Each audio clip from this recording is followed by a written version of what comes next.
Hello everyone, तो कैसे हैं आप लोग? बढ़िया एकदम। वेलकम बैक टू चैनल और स्वागत है आपका आज के चैनल में, जहाँ पे हम कंप्लीट करने वाले हैं अपना 9.1 का रिमेनिंग क्वेश्चंस। ठीक है, 9.1 का पहला पार्ट जो हमने बनाया था, जिसमें क्वेश्चन नंबर 1 से लेकर 8 तक खत्म किया गया था, है ना।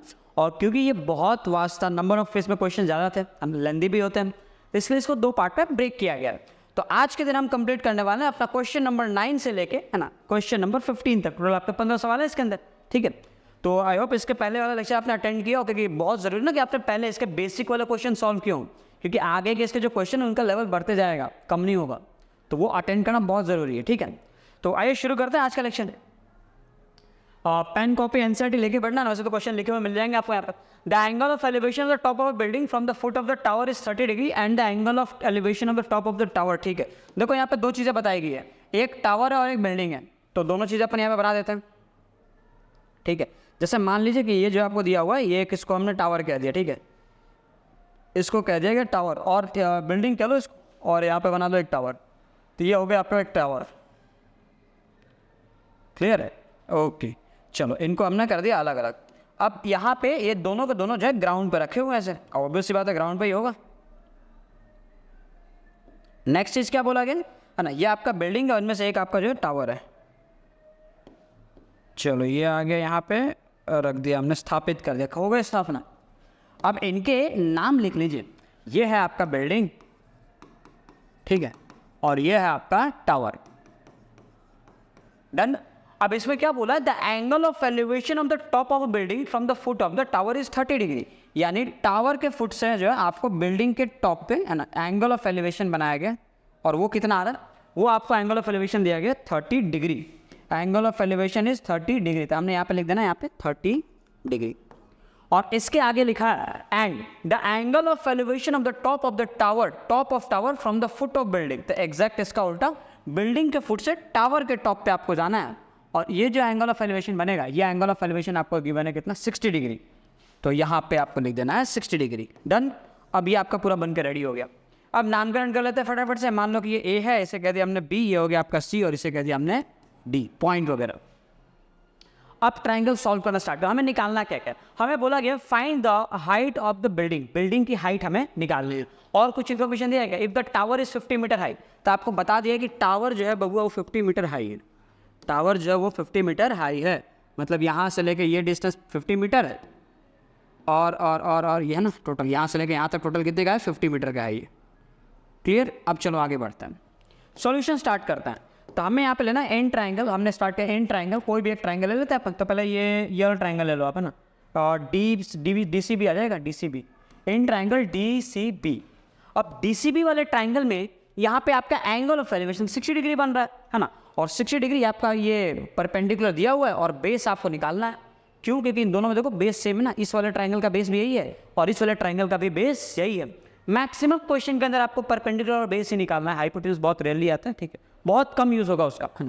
तो क्या करना, आपने को परपेंडिकुलर दिया है, बेस निकाल लेते हैं, तो अप्लाई करो tan 60, तो tan 60 degree is equal to perpendicular by base, तो परपेंडिकुलर कितना है इसका 50 अपॉन बेस कितना, बेस इसका BC आएगा, गिवन नहीं हमको छोड़ देंगे, तो ये आपका आ गया √3 इज इक्वल टू 50 अपॉन में BC, क्रॉस मल्टीप्लाई करो तो BC is equal to 50 divide by √3 आ गया आपका।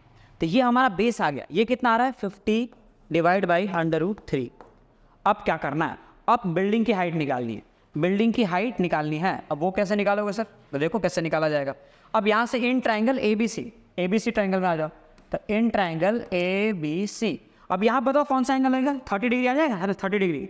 तो tan theta is equal to होता है आपका परपेंडिकुलर बाई बेस, और tan 30 हो जाएगा ये, क्योंकि एंगल 30 है, परपेंडिकुलर 30 डिग्री सामने परपेंडिकुलर हो गया आपका AB, तो रख दो यहाँ पे AB अपॉन में बेस कितना है, बेस आ जाएगा इसका BC। ओके, अब tan 30 की सर वैल्यू होती है 1/√3, और AB को आप AB छोड़ दो, और BC को यहाँ पे आप क्रॉस मल्टीप्लाई कर दो ना, BC को BC रख दिया हमने, BC की वैल्यू हमने निकाल ली थी ना, ये रही BC की वैल्यू ना 50/√3, तो 50/√3। ओके, अब इसको कर दो क्रॉस मल्टीप्लाई, क्या करेंगे, क्रॉस मल्टीप्लाई, तो ये इधर आ जाएगा, 50 ऊपर आ गया, और नीचे √3 × √3 कितना आ जाएगा 3, तो 50/3 इज इक्वल टू AB आ जाएगा आपका। यानी जो बिल्डिंग की हाइट है, जो बिल्डिंग की हाइट है वो कितना आ जाएगा 50/√3 आ जाएगा, 50/√3 आ जाएगा। क्लियर? ये हमारा 50/3 आ जाएगा √3, √3 इंटू √3 जो है 3 आ जाएगा। क्लियर है? आगे बढ़े अपन, चलो देखते हैं अगला सवाल। अगला सवाल दिया हुआ है, 2 poles of equal height are straight standing opposite each other on either side of the road. ठीक है, तो 2 पोल है, 2 पोल बना दो सबसे पहले। तो फटाफट से ये रहा हमारा पहला पोल, और ये इसके बगल में आ गया हमारा दूसरा पोल, ये इसके बगल में आ गया हमारा दूसरा पोल। क्लियर? अब दोनों पोल में क्या दिया हुआ है, दोनों पोल जो है इक्वल हाइट के, दोनों पोल की जो हाइट है वो इक्वल है, और ये इसकी ज़मीन बना दी है यहाँ पे ये लोग हैं। क्लियर है? ओके सर, ये इतना काम हो गया, दोनों पोल की हाइट इक्वल। अब आगे इसमें दिया हुआ है विच इज़ 80 मीटर वाइड। जो रोड है ना, रोड, वो रोड 80 मीटर वाइड है, रोड जो है वो 80 मीटर वाइड है। तो रोड को 80 मीटर वाइड बना दिया हमने। ठीक है, ये रोड पे कोई एक पॉइंट पी लेना है। ठीक है, पॉइंट पी हमने रैंडम लेके यहाँ पे पॉइंट पी ले लिया। अच्छा, अब यहाँ से है ना, from a point between them on the road, देखो कहीं ऐसा नहीं लिखा गया कि in the middle of the road, है ना, एकदम सेंटर में नहीं, बिटवीन बोला, इनके बीच में कहीं पे भी हो सकता है। तो ये भूल मत करना कि 80 मीटर का तो बीच में नहीं, 40 इधर 40 इधर, ये नहीं कर सकते अपन। समझ आ गई बात? देखो अब आगे क्या लिखा हुआ, आगे लिखा हुआ from a point between the road the angle of elevation of the top of the poles are 60 degree and 30 degree. मतलब इस पॉइंट से angle of elevation of the road जो है, टॉप पोल जो है वो 60 डिग्री और 30 डिग्री आ रहा है। तो ये आपका हो गया 30 डिग्री, है ना, और इसको हम बना देंगे यहाँ पे 60 डिग्री। ये बन गया आपका डायग्राम कंप्लीट। अब यहाँ पे नामकरण कर दो, इसे कह दिया हमने 30 डिग्री और इसको कह दिया गया यहाँ पे 60 डिग्री। क्लियर है? चलो, अच्छा ये डायग्राम से 30 डिग्री अगर नहीं लग रहा है, बिल्कुल नहीं लग रहा होता है ना, तो आप इसको और थोड़ा सा एक्सपेंड कर सकते हो। ठीक है, बिल्कुल ऐसे कर सकते हैं। इसको यहाँ कर दिया हमने ना, अब तुम्हें लगेगा ये यहाँ ये 30 डिग्री है। क्लियर है ना? 30 डिग्री और 60 डिग्री ऐसा एंगल बना सकते हो। Okay, clear? ओके सर, अब आगे बताओ आगे क्या होगा। नामकरण कर देते हैं फटाफट से। तो नामकरण कर देंगे, ये हो गया, मान लो आपका ए हो गया, इसको बी कह दिया, इसको हमने पॉइंट बी कहा है, इसको सी कह लो, इसको हमने डी कह दिया, ये हो गया आपका पॉइंट डी। अब इसके आगे सॉल्यूशन करना। मान लो कि ये जो लेंथ जो है वो एक्स है, तो ये लेंथ कितनी हो जाएगी 80 माइनस एक्स। ये कैसे डिसाइड हुआ? याद है क्वाड्रेटिक इक्वेशन में भी ऐसे हमने किए थे, क्वाड्रेटिक इक्वेशन में भी हमने ऐसे किया था। टोटल अगर 80 है तो 80 में से अगर x इस साइड आ जाएगा तो ये रिमेनिंग तो 80 माइनस एक्स हो जाएगा ना। ठीक है, समझ आएगा क्या? और ये वाली जो आपकी लेंथ है, ये वाली लेंथ, ये ना, ये हो जाएगा आपका x, ये लेंथ हो जाएगी आपकी x। क्लियर? ये x आ गया और ये 80 माइनस एक्स। अब देखो क्या करना है, इसके बाद आपको लेना है एक ट्राइंगल, एक। चलो अब यहाँ से स्टार्ट करते हैं। कौन सा ट्राइंगल लेंगे अपन? तो दोनों में से कोई भी एक ट्राइंगल जिसको आपको ज़्यादा आसान लगे ना। तो पहले एक काम करते हैं, हम ABP ले लेते हैं। तो इन ट्राइंगल ABP, ठीक है, tan 60 लगा दो यहाँ पे, tan 60। तो tan 60 is equal to perpendicular क्या हो जाएगा, AB, मतलब इसकी हाइट आ जाएगी, अपॉन में इसका जो बेस है वो कितना आ जाएगा, x। तो ये आ जाएगा √3 is equal to AB divide by x, cross multiply करो तो √3x is equal to AB। इनकी हाइट को आप h मान लो, है ना, दोनों को, क्योंकि दोनों इक्वल हाइट के हैं। तो यहाँ पे h आ जाएगा, h के लिए हमारे पास ये वैल्यू आ गई, AB की जगह पे हमने h लिख दिया। अब इसके आगे दूसरा ट्राइंगल सॉल्व करो। जब दूसरा ट्राइंगल सॉल्व करेंगे, ये वाला इन ट्राइंगल DPC कर लो, इन ट्राइंगल DPC, तो इसमें tan 30 लग जाएगा। तो tan 30 is equal to perpendicular क्या आ जाएगा, ये आ जाएगा DC, है ना, DC, अपॉन में इसका जो बेस है वो कितना आ जाएगा, 80 माइनस एक्स। tan 30 की वैल्यू आ गई आपकी 1/√3, और DC को आप DC छोड़ दो, DC की वैल्यू कितना, DC जब h लिख सकता है अपन, क्यों? क्योंकि इसकी हाइट देखो h मानेंगे, दोनों सेम है इसलिए। और 80 माइनस एक्स, 80 को 80 लिख दो, माइनस को माइनस रहने दो, और x को आप x रहने दो। चलो ऐसा कर लो, क्रॉस मल्टीप्लाई करो तो ये कितना हो जाएगा, 80 माइनस एक्स अपॉन में √3 इज इक्वल टू h, है ना। अब ये दो चीज़ें आ गई हमारे पास, √3x is equal to h, और यहाँ पे 80 माइनस एक्स अपॉन में √3 इज इक्वल टू h।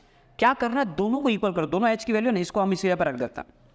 तो आप सिंपली ये वाली वैल्यू को उठाइए, ठीक है, और इसको जो है यहाँ पे h की जगह पे हमें रख देना है।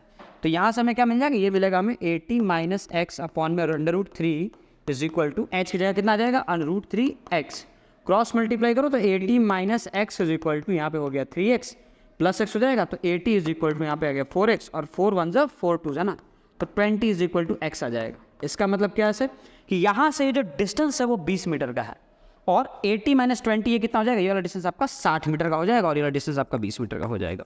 तो हो गया क्लियर, समझ आया। आपसे पूछा क्या था उससे, find the height of the poles and distance of the point from the point. हम तो पोल से डिस्टेंस तो निकाल लिया हमने पॉइंट का, अब हाइट के बारे में बताना हाइट क्या हो जाएगा, तो हाइट भी निकाल लेंगे। कैसे निकाल लेंगे सर, ये जो हाइट निकाली तुमने एक्स की वैल्यू इसको लाके यहाँ रख दो आप, है ना।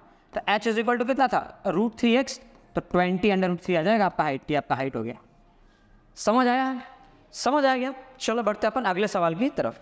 आयुष देख, एसी का वो जो है ना जो स्विंग होता है वो पूरा चिपक के बैठा है, इसलिए वो कूल नहीं कर रहा है। ठीक है, तो नेक्स्ट क्वेश्चन है हमारे पास, a TV tower stands vertically on the bank of canal from a point on other bank directly opposite to the tower. ठीक है, सेम है ना, रिवर बैंक की बात की गई अपने पास। तो एक काम करो, फिर से हमें टावर बनाना है, तो ले लो एक टावर। अब ने कर दिया, एक टावर खड़ा कर दिया यहाँ पे। चलो टावर रेडी है, और क्या कर सकते हैं, टावर जब रेडी है तो टावर के अंदर अब चीज़ें बनाते हैं अपन। stands vertically on the bank of canal from a point on other bank directly opposite the tower, the angle of elevation of the top of the tower is 60 degree. ठीक है, तो इस टावर का ना रिवर के opposite है ना, opposite में हम आगे अपोजिट में, और यहाँ पे एक पॉइंट है, उस पॉइंट से अपोजिट में हमने लिया एक पॉइंट है ना, उस पॉइंट से इसके जो टॉप का एंगल ऑफ एलिवेशन बन रहा है वो कितना आ रहा है 60 डिग्री। मान लो पॉइंट यहाँ है, ठीक है, तो इस पॉइंट से एंगल ऑफ एलिवेशन कितना आ गया 60 डिग्री आ गया। अब आगे क्या बोला है, from another point 20 metre away from this, मतलब इससे 20 मीटर दूर, इससे 20 मीटर दूर या इससे 20 मीटर दूर, मतलब ये कितना आ जाएगा आपका 20 मीटर आ जाएगा। तो इससे 20 मीटर दूर, अब यहाँ पे 20 मीटर हो गया, चलो हो गया अपना काम, यहाँ पे लिख दो 20 मीटर। इससे 20 मीटर दूर एक दूसरा पॉइंट लिया हमने, और from this point on the line joining this point two the foot of the tower the angle of elevation of the top of the tower is 30 degree. अच्छा, मतलब यहां से आपका एंगल ऑफ एलिवेशन जो है वो 30 डिग्री आ रहा है, ये आ गया 30 degree. Done done done done done, चलो हो गया अपना काम। अब और आगे करते हैं, ये आ गया अपना 30 डिग्री। अब ट्राइंगल का नाम दे दो और शुरू कर दो सर। तो ये हो गया ए, इसे कह दिया हमने बी, ये हो गया आपका पॉइंट सी, और इसे कह दिया हमने डी, ये हो गया अपना डी। ओके, अब देखो क्या करना है, एक लाइन बनाओ फटाफट से और सर शुरू कर दो। चलो, तो हमारे पास सबसे पहले हम ट्रायंगल, कोई भी एक ट्रायंगल उठा सकते हैं, दो जो चीज़ें अपने गिवन अपने वहाँ पे चीज़ें रख दी है ना, और आपसे निकालना क्या, फाइनली आपको निकालना है हाइट ऑफ द टावर, तो इसको आप मान लेंगे यहाँ पे h, और क्या निकालना है विड्थ ऑफ द कैनाल, तो यहाँ से लेके यहाँ तक का जो लेंथ है ना, ये कैनाल के विड्थ निकालनी है हमें, है ना, तो ये लेंथ भी हमें निकालनी है भी। तो इसे हमने कर दिया वाइट कलर का, और हमें ये मान लो इसको हमने d मान लिया ना, ये डिस्टेंस हमें d निकालना है यहाँ पे। क्लियर, आ जाओ शुरू करते हैं। तो इन ट्राइंगल हमने ले लिया ए बी सी, तो पहला ट्राइंगल हो गया आपका ए बी सी, और ए बी सी में एंगल बनेगा 60 डिग्री, तो हमने लिया यहाँ पे tan 60 is equal to perpendicular by base, perpendicular by base. अब 60 डिग्री के हिसाब से परपेंडिकुलर कितना है यहाँ पे ए बी, तो यहाँ पे हमने रख दिया tan 60 की वैल्यू तो √3 आ जाएगी, ये हो जाएगा h, है ना, और बेस कितना आ जाएगा, बेस को तो आपने d ले रखा था, इसको आप d छोड़ दो, क्रॉस मल्टीप्लाई करो तो यहाँ से क्या मिल जाएगा d√3 is equal to h। तो ये आपका काम खत्म, इसको यहीं छोड़ दो और आगे बढ़ो। जब आप आगे बढ़ोगे तो आपको ट्रायंगल मिलेगा ए बी डी, तो in triangle A B D, अब इसके अंदर एंगल कितना है 30 डिग्री, तो tan 30 is equal to apply कर दो, तो tan 30 is equal to perpendicular by base, और ये आ जाएगा आपका 1/√3 tan theta is equal to ना, और ये परपेंडिकुलर कितना हो जाएगा इसका ए बी, है ना, और वो कितना है h, तो यहाँ पर हमने कर दिया h। अब हमने बेस कितना आ जाएगा d+20 आ जाएगा, d+20 रख दिया हमने d+, यहाँ तक d था और इससे आगे 20 था, तो d+20 आ गया। अब क्रॉस मल्टीप्लाई कर दो, तो d+20 is equal to √3 upon में √3 इज इक्वल टू आ गया यहाँ पे h। अब क्या करेंगे, अब ये h की जो वैल्यू है यहाँ पे जो h निकाले हो वो वहाँ पे रख दो, आपका काम हो जाएगा, आंसर आ जाएगा। तो यहाँ पे इसका मतलब क्या हुआ कि d+20 divide by √3 is equal to h की जगह आ जाएगा d√3, क्रॉस मल्टीप्लाई होते ही d plus 20 is equal to, ये कितना हो जाएगा 3d, और d को वहाँ माइनस कर तो 20 is equal to 2d, cancel हो गया, तो d की वैल्यू आपकी आ गई 10। इसका मतलब कि ये 10 मीटर होगा, 10 मीटर लंबा था ये, क्लियर हो गया। कैनाल जो आपका 10 मीटर चौड़ा था। अब अगर डी आ गया तो आप बता दो कि उसकी जो टीवी टावर है उसकी हाइट कितनी होगी। तो हाइट निकालना भी बड़ा आसान है, क्या करोगे, इसकी वैल्यू उठा के आप यहाँ रख दोगे, इसकी वैल्यू उठा के, है ना, इसकी वैल्यू उठा के हम यहाँ रख देंगे, तो D root 3 is equal to H हुआ करता था, डी की जगह मैं 10 रख दूँगा तो 10 root 3 is equal to H आ जाएगा। तो ये हमारा आंसर है, हाइट आ गया। समझ आ गया क्या? चलो फटाफट से आगे बढ़ते हैं। 95 from the top of 7 metre high building. देखो जी ये चैप्टर है ना हाइट एंड डिस्टेंस, है ना, वैसे इसको इसका नाम हाइट एंड डिस्टेंस होना चाहिए था, एप्लीकेशन ऑफ ट्रिग्नोमेट्री तो ऐसे दे रखा है। पहले हाइट एंड डिस्टेंस के नाम से चीज़ पढ़ाई जाती थी स्टेट बोर्ड को, ना गुजरात बोर्ड को, तो मैं ऐसे ही पढ़ाया करता था। फिर बाद में ऐसे जो जब से एनसीईआरटी के अंदर सम एप्लीकेशन ऑफ ट्रिग्नोमेट्री दे रखी है, सीबीएसई तो स्टार्टिंग से ही पढ़ रहे होंगे। खैर आ जाओ, चैप्टर इंपॉर्टेंट तो है, बहुत छोटा भी है, आगे बढ़ते हैं अपन। हाँ, अगला सवाल में दिया from the top of a 7 metre high building the angle of elevation of top of a cable tower is 60 degree and the angle of depression of its foot is 45 degree. तो सबसे पहला काम एक करो कि पहले आप 7 मीटर लंबा, ना मैंने आपको जैसे बताया था इस चैप्टर के अंदर जो है मेन कंसेप्ट जो है डायग्राम पे है। अगर आपको डायग्राम समझ आ गया तो मतलब आपको सब समझ आ जाएगा, ठीक है। 7 मीटर लंबी एक बिल्डिंग ले ली और उसके सामने हमने बना दिया है केबल टावर, जो कि बना दो आप, केबल टावर बना दो, चलो डन, ये भी हो गया आपका। और बना दो अब इनकी ज़मीन, तो ये हो गई हमारी ज़मीन, ये भी इनके तैयार है। अब क्या बाकी है sir, from the top of a 7 metre high building the angle of elevation of the top of an cable tower is 60 degree. अब यहाँ से जो एंगल ऑफ एलिवेशन है ना वो 60 डिग्री बन रहा है। एंगल ऑफ एलिवेशन कितना बन गया, 60 डिग्री। डन, चलो सारी चीज़ों को समझते रहते हैं अपन, आगे बढ़ते रहते हैं, ठीक है। इसके अंदर हमने कर दिया ये चीज़, अब आपको अच्छे से दिख रहा होगा। और क्या करना है सर, अब इसमें बोला है कि एंगल ऑफ डिप्रेशन भी है ना, ये 60 डिग्री आ जाएगा। और फिर आगे बोला and the angle of depression of its foot is 45 degree, मतलब इसी के टॉप से अब इसके फुट पे जो एंगल ऑफ डिप्रेशन बन रहा है ये हो जाएगा आपका 45 डिग्री। अब जरा चीज़ों को समझो, देखो ये जो है ये 60 डिग्री बन रहा है और यहाँ से एंगल ऑफ डिप्रेशन जो है वो बन रहा है 45 डिग्री। अच्छा, अगर ये 45 डिग्री है तो ये वाला एंगल भी कितना हो जाएगा, 45 डिग्री, है ना, एंगल ऑफ एलिवेशन, क्योंकि ये ऑल्टरनेट इंटीरियर एंगल के साथ सेम हो जाता है। ये बात भी मैंने आपको बताई थी। Determine the height of the tower. अच्छा, अगर इसकी हाइट 7 मीटर है तो ये इसका हाइट भी 7 मीटर हो जाएगा क्या? इसके ऊपर की हाइट आपको एच ले लेना है ना, इसके ऊपर की हाइट की आपको एच ले लेना है, इसके ऊपर की हाइट को हमें एच ले लेना है यहाँ तक। डन, चलो। और इसके नीचे जो है ये 7 मीटर है यहाँ से लेके यहाँ तक। चलो अब क्या करें, ट्राइंगल का नाम देना बाकी, खाली अब बस नाम दे देंगे। तो इसको हमने कह दिया ये ट्राइंगल ए है, इसको हमने बी कह दिया, इस पॉइंट को जो हमने सी कह दिया, इसको डी कह दिया, और ये हो गया आपका ई। अब स्टार्ट करें, कौन सा ट्राइंगल है, एन ट्राइंगल। एन ट्राइंगल हमने लिए ए B C, A B E, तो an triangle A B E. तो हमें पता है कि tan थीटा की जो वैल्यू होती है सर वो जो परपेंडिकुलर बाय बेस होती है, और यहाँ पे थीटा की जगह पर मुझे दे रखा है 60 डिग्री, और परपेंडिकुलर की जगह मुझे दे रखा है यहाँ पे h, है ना, छोटे इस ट्राइंगल का परपेंडिकुलर क्या हो जाएगा h, और बेस कितना जाएगा, जो इसका बेस है वही तो बेस इसका होगा। तो ये हमें नहीं पता, तो हम बेस को एक काम करते हैं, छोड़ना पड़ेगा हमें, ठीक है। चलो एक काम करो, बेस हम पहले निकाल लेते हैं, तो हम इसके बगल में एक और लाइन बनाएंगे और हम चले आएंगे सीधे अगले वाले ट्राइंगल पे। अगले वाला ट्राइंगल क्या है, एन ट्राइंगल डी ई सी, एन ट्राइंगल डी ई सी। अब डी ई सी ट्राइंगल में आपको पता है कि tan theta is equal to होता है sir 45 degree, tan theta is equal to 45 degree. अब tan में थीटा लगा दो 45, है ना, अरे यार tan theta is equal to 45 degree लिख दिया गया है। tan theta is equal to perpendicular by base, और थीटा है ना 45 रख दिया हमने, परपेंडिकुलर कितना हो जाएगा यहाँ पे ई डी, है ना, ये आपका 7 दे रखा है, ठीक है। और बेस कितना दे रखा है डी सी, यहाँ पे डी सी कर दो, क्रॉस मल्टीप्लाई करो, ये आपका 1 आ जाएगा, 7 by D C, cross multiply करो तो D C is equal to 7 आ गया, मतलब इसका जो बेस है वो 7 मीटर का हो जाएगा। ये भी कितना आ जाएगा, 7 मीटर।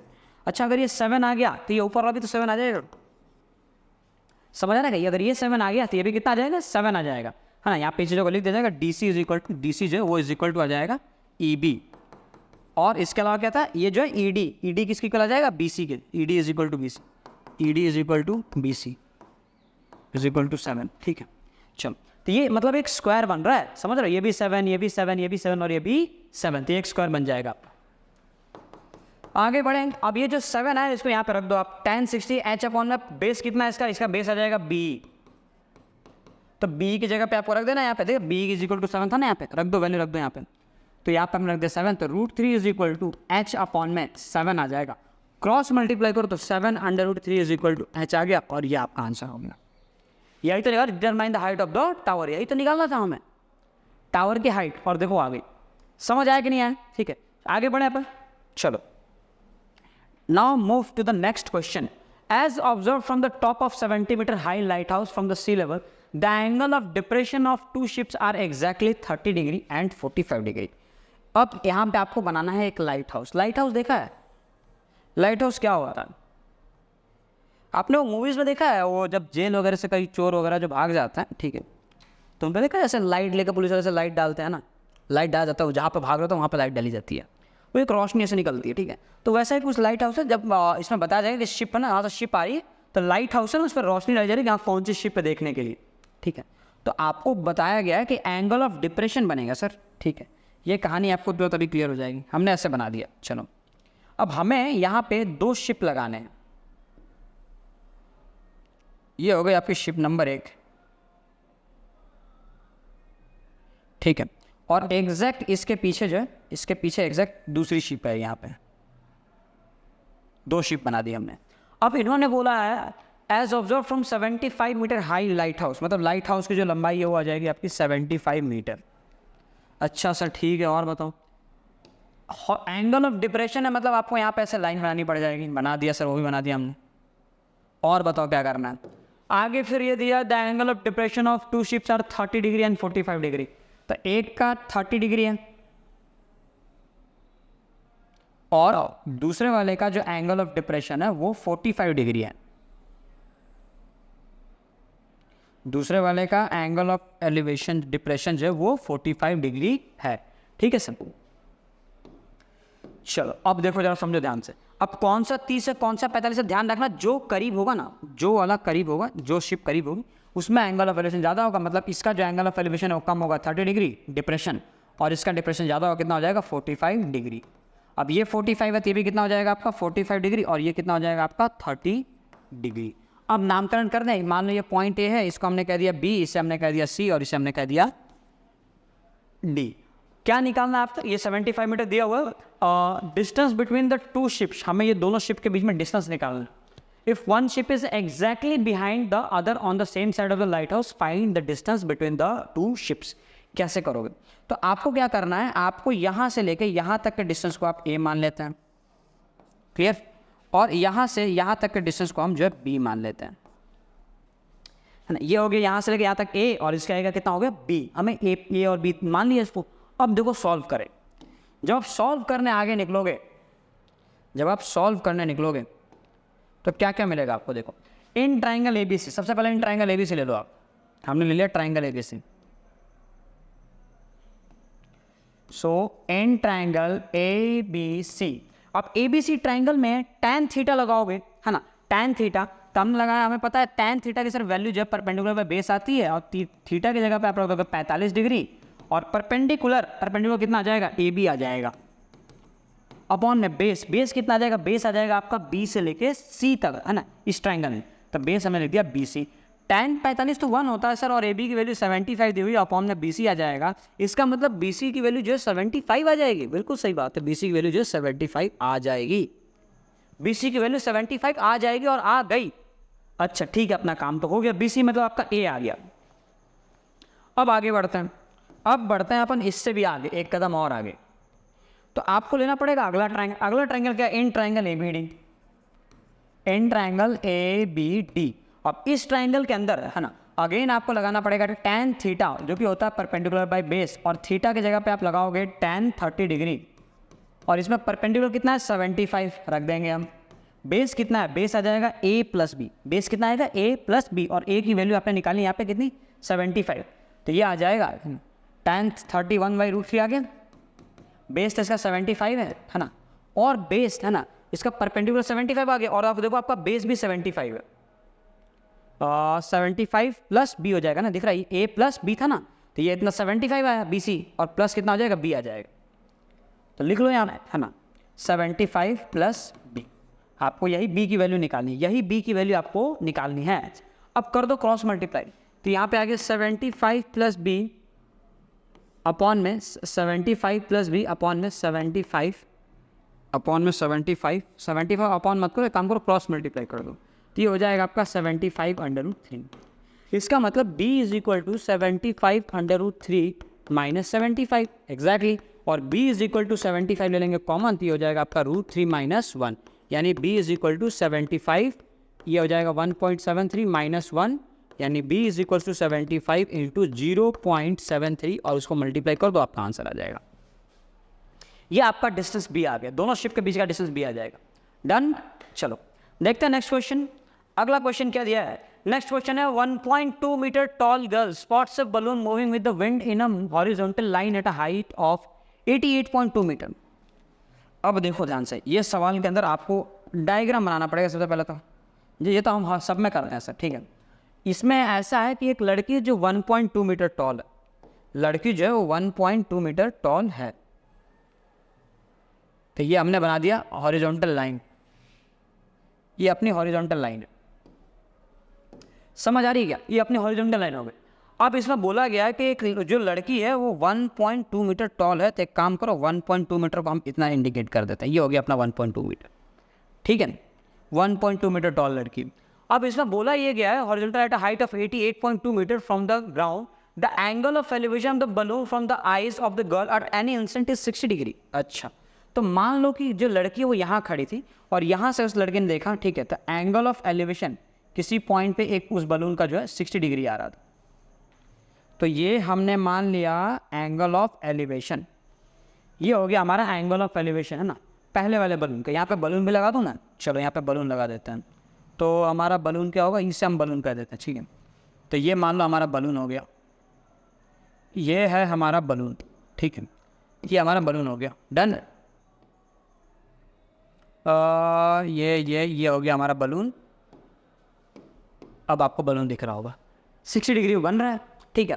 अब क्या करोगे सर, इसको ऐसे ज्वाइन कर दो, इमेजिनरी लाइन नहीं है, ठीक है। अब कुछ देर बाद देखो बलून तो वहाँ रुकेगी नहीं, बलून को तो आगे उड़ते तो जाना है ना, और लड़की थोड़ी भागते जाएगी। कुछ देर बाद जब लड़की ने दोबारा से मुड़ के बलून की तरफ देखने की कोशिश की, तो उस वक्त पे बलून जो है और दूर जा चुका था, ठीक है। और दूर मतलब कितना दूर सर, उस वक्त पे बलून जो है कुछ यहाँ पहुँच गया था, ठीक है। और उसका उस टाइम पे जो एंगल ऑफ एलिवेशन बन रहा था वो भी हमें दिया हुआ है क्वेश्चन के अंदर, एंगल ऑफ एलिवेशन आपको क्वेश्चन में गिवन है। चलो ये हो गया, यहाँ तक समझ गए, आगे बढ़ते हैं। अब ध्यान रखना ये जो लेंथ है ना, ये वाली जो लेंथ है ये 1.2 मीटर है, ये इतनी लेंथ 1.2 मीटर। अच्छा, अब सारी कहानी समझ में आ जानी चाहिए आपको। पहले केस में जो एंगल ऑफ एलिवेशन था वो 60 डिग्री था, 60 डिग्री था, ठीक है। और दूसरे वाले केस में जो ये था ना, सेकंड टाइम जब उसने ऑब्जर्व किया, तब एंगल ऑफ एलिवेशन जो वो 30 डिग्री हो गया, रिड्यूसेस टू 30 डिग्री। नाम दे दें, चलो नाम दे देते हैं फटाफट से अपन। तो नाम देंगे आप, ये हो गया आपको ए मिल गया, इसको आप बी कह लो, ठीक है, ऊपर वाले पॉइंट को, ठीक है। इसको आप सी कह लो, ठीक है। इसको हमने कह दिया यहाँ पे डी कह दिया, डन। और इस चीज़ को आप ई कह दो, चलो पूरा का पूरा आपका ट्राइंगल बन के रेडी हो गया। अब इसका सॉल्यूशन वाला पार्ट स्टार्ट करते हैं। तो सॉल्यूशन में क्या लिखना है, इन ट्राइंगल ABC, सबसे पहले ट्राइंगल ABC लीजिए, इन ट्राइंगल ABC। अब ABC वाले ट्राइंगल में आपको फिर से लगाना है tan थीटा, तो tan थीटा कितना हो जाएगा, परपेंडिकुलर बाय बेस होता है, थीटा की जगह पर सर लगा दो, है ना। इसमें थीटा कितना है, 60 डिग्री, कितना आ जाएगा ये 60 डिग्री है ना इस ABC ट्राइंगल में, छोटे वाले ट्राइंगल में। तो tan 60 is equal to perpendicular. अब परपेंडिकुलर कितना है सर, परपेंडिकुलर मतलब ये लेंथ यहाँ से लेके यहाँ तक, है ना। तो इसमें हाइट तो देनी चाहिए, देखो इसमें हाइट दिया हुआ है ना, ये रहा, balloon moving with the wind in horizontal line at a height of 88.2 metre. Balloon जो है 88.2 मीटर ऊपर उड़ रहा है, और साथ में आपको ये भी तो बताया कि लड़की की जो है 1.2 मीटर हाइट है, मतलब ये टोटल आप पे 88.2 में से ये 1.2 तो माइनस हो जाएगा, क्योंकि आपका ट्राइंगल देखो यहाँ से बन रहा है, नीचे थोड़ी बन रहा है। ट्राइंगल ग्राउंड से नहीं बना, ट्राइंगल ऊपर से बन रहा है, मतलब ये 1.2 आपको माइनस करना पड़ेगा। तो जब 1.2 को आप माइनस कर दोगे, जब इस 1.2 को माइनस कर दिया जाएगा तब आपको यहाँ से मिलेगा 1.2 को माइनस हो तो आपको लेंथ मिल जाएगी 87 मीटर्स। डन।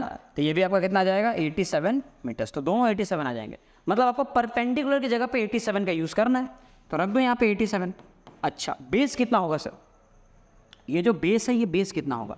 अब ये आपको नहीं पता, तो मान लो कि ये वाला डिस्टेंस ए है ना, ये वाला डिस्टेंस को आप मान लीजिए कि ये ए लिखा हुआ है, ठीक है, और इसको आप मान लीजिए कि ये बी लिखा हुआ है, दोनों को दो पार्ट में हमने ऐसा मान लिया ए और बी, ठीक है। तो इसकी जगह पर हम क्या यूज़ करेंगे? ए यूज़ कर दिया हमने।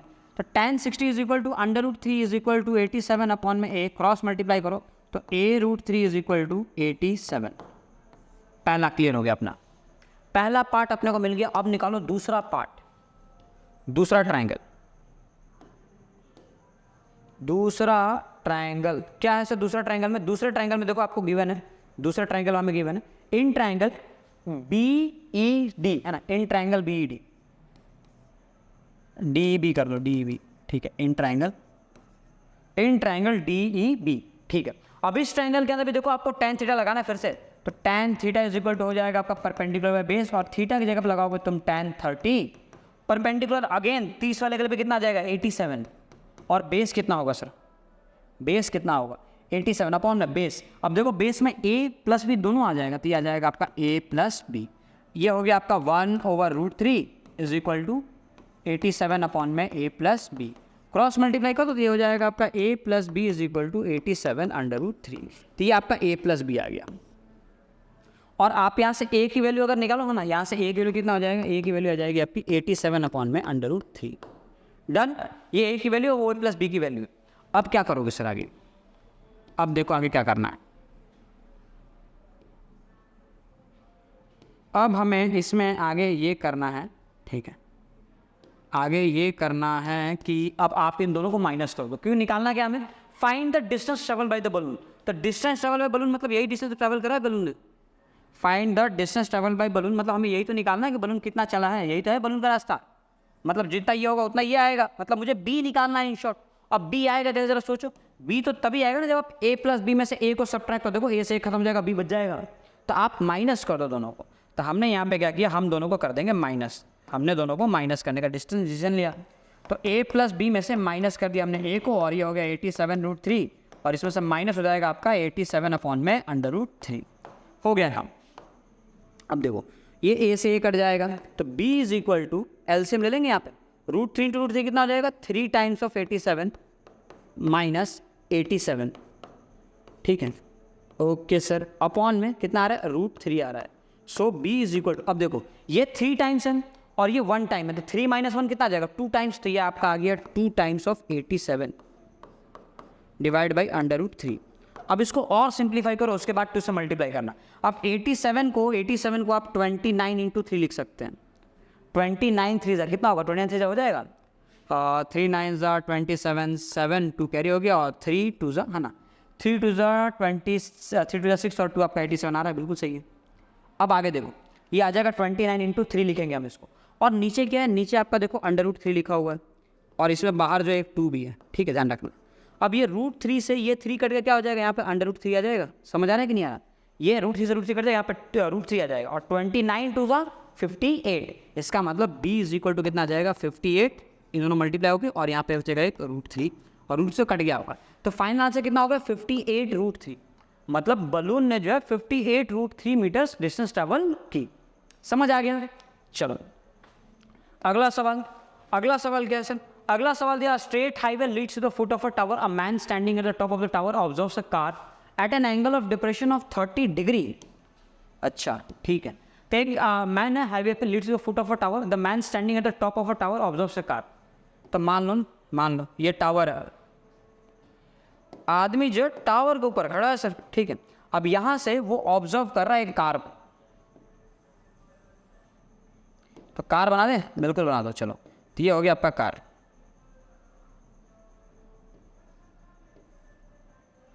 ठीक। अब ऐसा ही एक कार जो है पहले यहां पे हुआ करता था,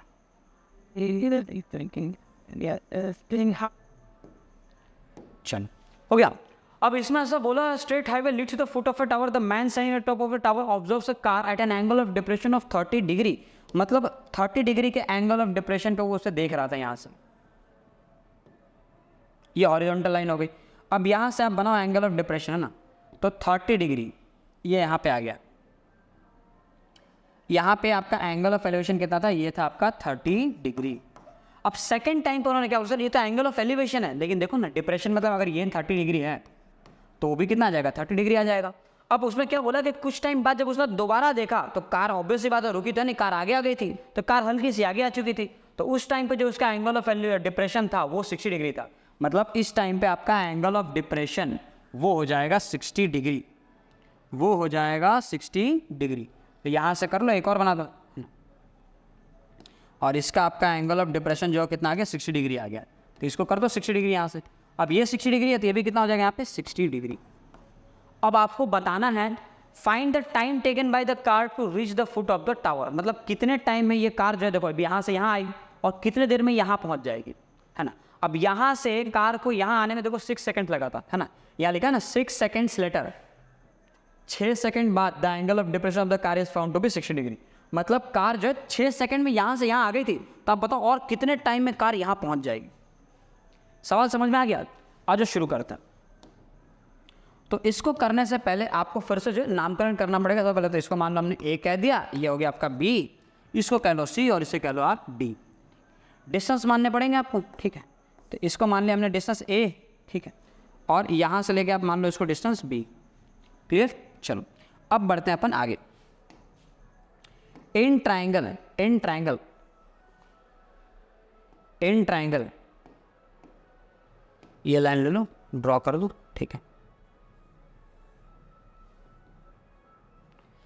इन ट्राइंगल, कौन सा triangle, A B C, A B C, tan लगेगा आपको फिर से, tan theta is equal to होता है परपेंडिकुलर बाय बेस, और थीटा कितना दे रखा आपने को, थीटा दिया 60 डिग्री, तो tan 60 is equal to perpendicular कितना हो जाएगा h। टावर की हाइट दी हुई है क्या, टावर की आपको हाइट नहीं दी हुई है, तो कम करो h ले लो, अपने आप से खुद से ले लो h। तो हमने इसका परपेंडिकुलर ले लिया यहाँ पे h, और अपॉन में बेस, बेस कितना है a दिया हुआ है, ये tan 60 की वैल्यू √3 आ जाएगी, तो यह आ जाएगा h अपॉन में, ठीक है। तो क्रॉस मल्टीप्लाई कर दो ना, ये कितना आ जाएगा a√3 is equal to h आ गया। हो गया ऐसा काम। अब इसके बगल वाले ट्राइंगल में आ जाओ। इसके बगल वाले ट्राइंगल कौन सा, ए बी डी, तो in triangle A B D, A B D वाले ट्राइंगल में 30 डिग्री है, लगाओगे फिर से tan theta is equal to perpendicular by base, और थीटा की जगह पर रख दो tan 30, है ना। तो परपेंडिकुलर कितना आ जाएगा आपका h, और बेस कितना आ जाएगा a प्लस बी, तो a प्लस बी आ जाएगा आपका बेस। क्रॉस मल्टीप्लाई करेंगे फिर से वैल्यू रखे, tan 30 इज इक्वल टू 1/√3 और h अपॉन में a प्लस बी कर देंगे क्रॉस मल्टीप्लाई, तो ये हो जाएगा आपका a प्लस बी अपॉन में √3। एक काम करो, √3 को उधर भेज दो, आप मल्टीप्लाई कर दो, तो ये हो जाएगा h√3। डन? नहीं, h√3 नहीं करेंगे हम इसको h रहने देंगे, इसको √3 कर देंगे। चलो अब क्या कर रहा है, दोनों h की वैल्यू निकाल लिया हमने। दोनों h की वैल्यू मतलब दोनों सेम होने चाहिए, क्योंकि ये भी h है और ये भी h है, तो दोनों h अब सेम सेम तो आएंगे, तो दोनों को इक्वल कर दो आप।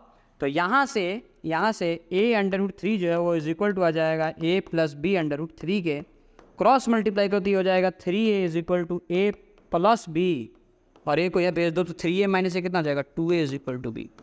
अब देखो बड़ी आसान से गणित है, 2a is equal to b, मतलब इसका डबल करेंगे तो ये रास्ता आएगा आपका।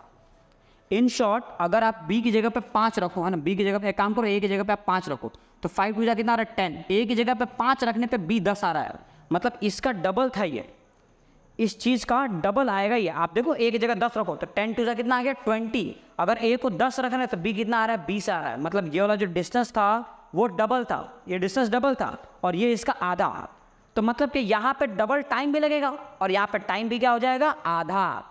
अगर डिस्टेंस डबल है तो टाइम भी कितना लग जाएगा डबल, तो आप देखो यहाँ से यहाँ पे चलने में 6 सेकंड लगा था, तो इसका आधा लगेगा यहाँ पे, ये कितना हो जाएगा 3 सेकंड। बात समझ आई कि नहीं आई? 2a is equal to b। अब यहाँ से लिख सकता है, और यहाँ से मैं आंसर यहाँ लिख देता हूँ आपको, here distance is half, therefore time taken